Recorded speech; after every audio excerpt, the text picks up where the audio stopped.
Apakah pandangan berhubung dengan khilaf dalam mazhab-mazhab akidah sehingga ada yang menuduh sesat dan kafir antara satu sama lain seperti Asy'ariyah dan Salafiyah?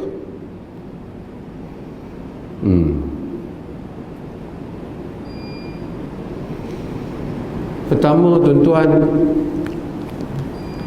kita kena tahu bahawasanya ada perkara yang usul dalam akidah, yang ni kita tak berbeza. Ada benda yang furu' dalam akidah, cabang dalam akidah, yang orang boleh berbeza.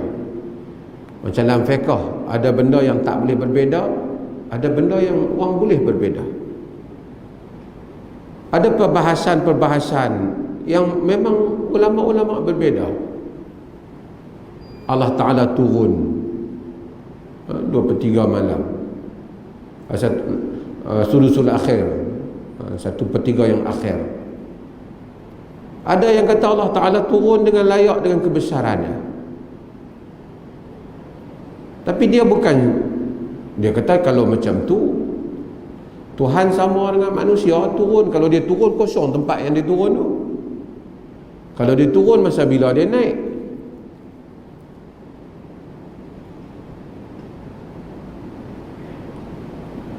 Itu kata mazhab yang tak setuju. Mazhab yang kata turun, dia kata, kenapa kamu kata macam tu? Sebab kamu bayangkan Allah tu macam manusia. Kalau dia turun, tempat tu jadi kosong. Macam mana manusia turun? Sebab dalam kepala kamu ada tajsim dan tashbih. Dalam kepala kamu telah menyamakan Tuhan dengan makhluk. Sebab tu kamu tak boleh fikir kalau Allah turun mesti tempat tu kosong, dia pindah daripada atas turun bawah. Itu maksud turun. Maka kamu yang mempunyai tashbih dalam fikiran kamu, lalu kamu kata orang lain yang tashbihkan Tuhan. Jadi dua mazhab. Dia kata no, tak boleh. Kalau kata turun, dia jadi macam manusia. Kalau turun bila naik? Kalau Allah turun bila dia naik? Kalau kamu tanya macam tu, susah. Nanti orang akan tanya juga, kamu percaya tak Lailatul Qadar? Lailatul Qadri khairun min alfi syahr. Tanazzalu malaikatu war-ruh. Malaikat dan ruh Jibril turun. Kalau dia turun di Malaysia baru tengah malam. Sehari tempat lain pula masih duduk siang, baru nak malam. Masa bila dia turun, masa bila dia naik? Tapi turunnya itu tak sama dengan turun yang kita faham. Macam hadis Jariyah, ni pun salah hatta di kalangan so-called Salafiyah. Bukan maksud Tuhan itu di atas, tapi ulu Allah Ta'ala. Kena alam syahadah, alam kita, dan alam ghaib Allah Ta'ala ni tak sama dengan kita. So semua tak bolehlah nak samakan Allah dengan makhluk. So ada dua mazhab. Satu tak mau, tanzih. Dia kata kalau buat macam tu nanti pemikiran manusia jadi keliru. Yang kedua kata kalau yang keliru tu sebab hampa keliru daripada awal. Kalau hampa daripada awal start fikiran hampa Allah tak sama dengan makhluk, macam mana pun dia tak sama, kita mendengar, dia mendengar kita tak sama dengan mendengar dia, kita melihat, dia melihat dia tak sama dengan melihat kita. Dia turun tak sama dengan makhluk turun. Tidak bermakna kalau dia turun tempat atas turun ke bawah, tempat atas jadi kosong, maka berlaku intiqal mahal. Itu lain, itu makhluk. So ada dua, ada Asy'ariyah, ada Maturidiyah dengan khilaf dengan Asy'ariyah. Ada mazhab salaf, hatta di kalangan salaf itu sendiri ada yang mentakwilkan, ada yang tidak mentakwilkan dalam beberapa empat. Semua mereka di dalam itar ahlul Islam. Semua mereka ahlul qiblah, ahlul syahadah. Bahkan untuk lebih luas, semua mereka itu ahlus sunnati wal jamaah. Mutaakhir ini, sebelum tu pun ada, timbul puak-puak yang memecah belah kaum orang Islam. Asy'ariyah kafirkan Salafiyah, hak Salafiyah kafirkan Asy'ariyah. Semuanya tidak memberi manfaat dalam furu'. akidah yang seperti ini.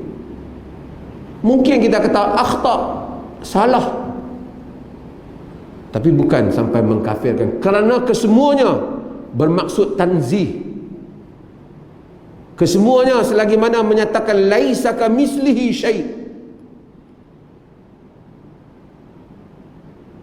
Hatta ulama-ulama dalam tradisi ilmu, mereka yang seperti Al-Imam Az-Zamakhsyari, Al-Imam Az-Zamakhsyari, Jarullah Umar Az-Zamakhsyari, Mu'tazilah, tapi imam. Ibn Hajar takhrijkan hadis-hadisnya dalam Al-Kashaf. Al-Qadi Abdul Jabbar, Mu'tazili. Ada yang dinasabkan dengan Qadari.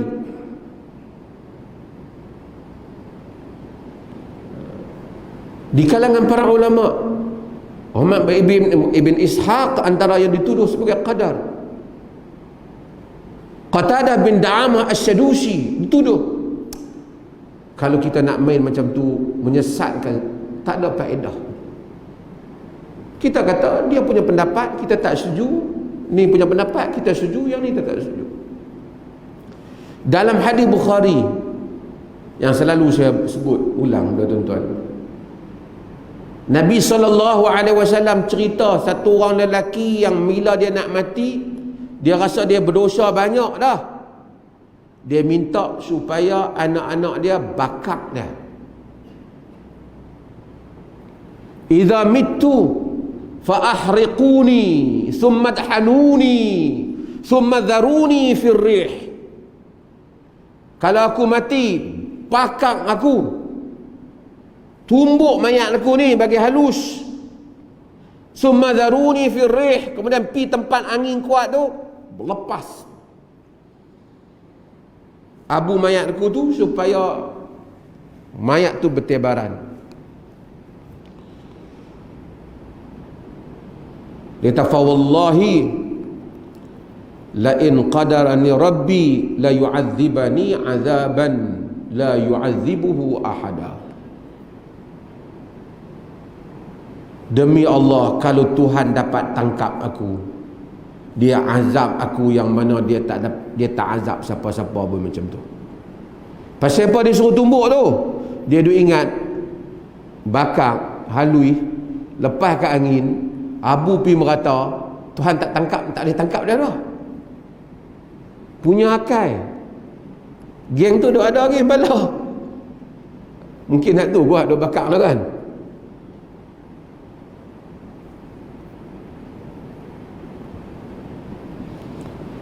Dalam hadis dia kata, falamma mata fu'ila bihi dhalik.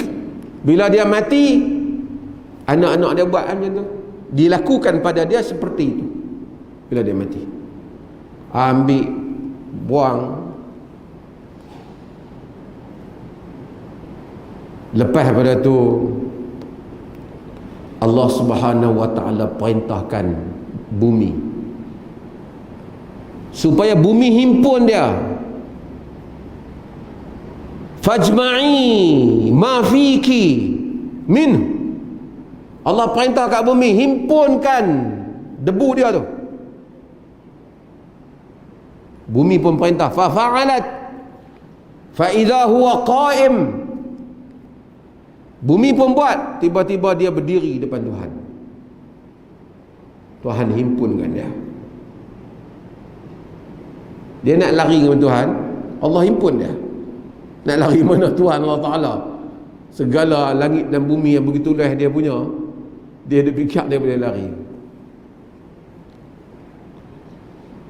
Allah tanya dia dalam hadis sahih, ma hamalaka ala ma sana'at? Pasal apa buat macam ni? Allah tanya dia, pasal apa buat macam tu?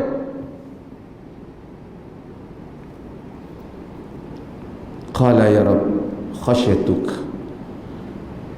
Wahai Tuhan, takut kat kau. Nabi kata, fa ghafaralah, Allah ampun dia.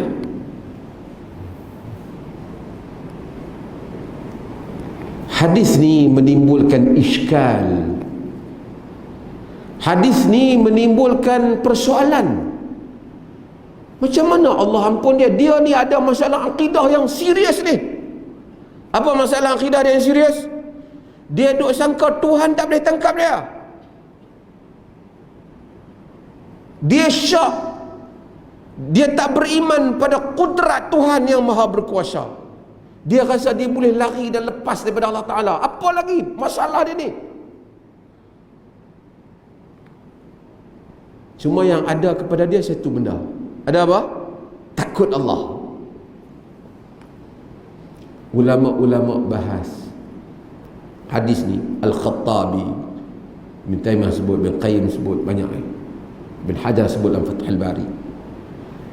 Dia kata punca dia, sebab dia ni tak ada orang ajak dia akidah yang betul. Sebab tu dia salah lah akidah dia ni. Tapi bagusnya dia ada takut kat Tuhan. Kenapa Tuhan ampun dia? Sebab dia tak dapat maklumat yang betul tentang akidah ni. Kalau ada orang ajak dia, Tuhan tu bukan macam tu. Tuhan ala kulli syai'in qadir, berkuasa atas segala-galanya. Dia tak dapat benda tu kat dia. So dia pakai ijtihad sendiri dia ya. Takut kat Tuhan, aku nak kena belah lah kali ni. Tapi dia percaya Tuhan ada. Tuhan akan azab dia kalau dia salah. Kerana dia tak sampai. Wa ma kunna mu'adzibina hatta nab'atha rasula. Kami tak akan azab sehingga kami menghantar rasul. Kata dia mereka, kalau orang sepertinya diampunkan oleh Allah kerana dia salah, tak dapat maklumat yang betul, ini kalau pula para ulama yang membahaskan akidah, yang bertujuan nak mensucikan Allah, yang bertujuan untuk meninggikan Allah Ta'ala, yang bertujuan nak mengikut perintah Allah, nak mengikut nas-nas Quran dan Sunnah, kalaupun silap, mereka lebih berhak untuk diampunkan dibandingkan dia ni. Maka dengan itu, kita hanya kata salah, silap. Jangan duk kata ahli neraka lah, yang ni kekal dah depa ni. Ini semua kita jangan duk pi mazhab-mazhab hak duk lawan kafir mengkafir hak kita tengok yang timbul di dalam kalangan orang Islam, terutama penceramah-penceramah ni. Hari tu dah habis dah hak jenis puak hak duk kafir di mulut ni, mukafir ni. Harap jangan duk marilah yang lain-lain pula. Kita diperlih ni mengambil manhaj yang sederhana dan hal-hal yang seperti ini. Kita kata salah, lemah, pendapat yang lemah, pendapat yang marjuh, pendapat yang rajih, yang lebih azhar, yang lebih asah, yang lebih kuat. Yang lain itu kita menyatakan pendapat yang tak diterima, lemah, tetapi kita tak menghukum fulan kafir, fulan ni kafir, ahli neraka dan seumpamanya. Demikian itu bukan pendekatan yang sepatutnya. Wassallallahu ala nabiyina Muhammad walhamdulillahirabbil alamin.